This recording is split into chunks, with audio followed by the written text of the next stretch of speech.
गरुड़ पुराण का छठा अध्याय अध्याय 6 मुख्य रूप से यमलोक के मार्ग और वैतरणी नदी के वर्णन से संबंधित है।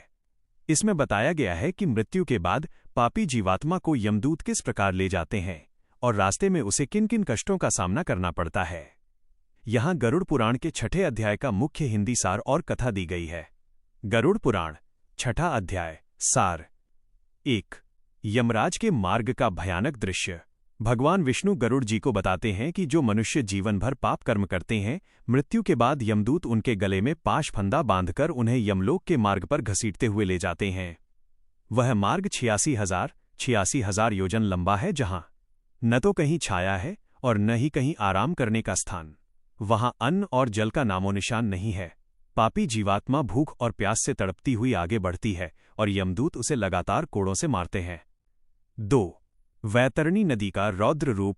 इस मार्ग के बीच में अत्यंत भयानक और डरावनी वैतरणी नदी आती है। इस नदी का वर्णन करते हुए भगवान विष्णु कहते हैं, यह नदी 100 योजन चौड़ी है और इसमें पानी की जगह रक्त, खून और मवाद पुए बहता है। इसके भीतर विशाल मगरमच्छ, वज्र जैसी चोंच वाले पक्षी और भयानक मांसभक्षी जीव रहते हैं। पापी आत्मा को देखकर यह नदी खौलने लगती है। जो लोग पृथ्वी पर गोदान, गाय का दान नहीं करते, उन्हें इस नदी को तैरकर या डूबते उतराते हुए पार करना पड़ता है, जो कि अत्यंत कष्टदायक होता है। 3। पुण्यात्माओं और पापियों में अंतर। अध्याय में यह भी स्पष्ट किया गया है कि यह मार्ग केवल पापियों के लिए ही कष्टकारी है। पुण्यात्माएं, जिन लोगों ने जीवन में धर्म, दान और सत्कर्म किए हैं, वे यमलोक के मार्ग पर सुखपूर्वक देव विमानों में बैठकर जाते हैं। पापी, जिन्होंने केवल वासना, लोभ और दूसरों को कष्ट देने में जीवन बिताया, उन्हें ही यमदूत पैरों में बेड़ियां डालकर और घसीटते हुए ले जाते हैं। 4। पिंडदान का महत्व।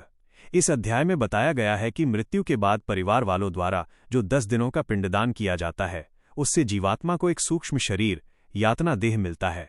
यदि पिंडदान न किया जाए तो आत्मा प्रेत योनि में ही भटकती रहती है और उसे यमलोक के मार्ग में और भी अधिक यातनाएं झेलनी पड़ती हैं। मुख्य सीख। गरुड़ पुराण का यह अध्याय मनुष्य को सचेत करता है कि वह अपने जीवन काल में बुरे कर्मों से बचे, क्योंकि मृत्यु के बाद हर छोटे बड़े पाप का हिसाब देना पड़ता है। दान, विशेषकर गोदान, अन्नदान और धर्म की राह पर चलने से ही इस भयानक मार्ग के कष्टों से मुक्ति मिलती है, को छूती है और सनातन धर्म के मूल सिद्धांतों को बहुत ही आसान शब्दों में समझाती है। इस पूरी कथा का जो सबसे बड़ा निचोड़ है, उसे हम इस प्रकार देख सकते हैं। कर्म ही अंतिम सत्य है।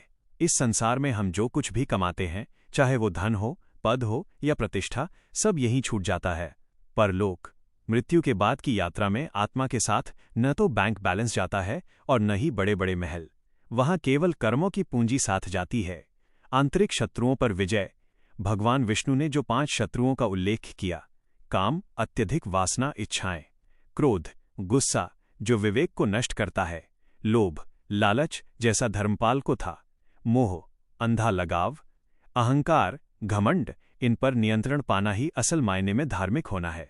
दिखावे का दान व्यर्थ है। आज के दौर में ये बात सबसे ज्यादा प्रासंगिक है।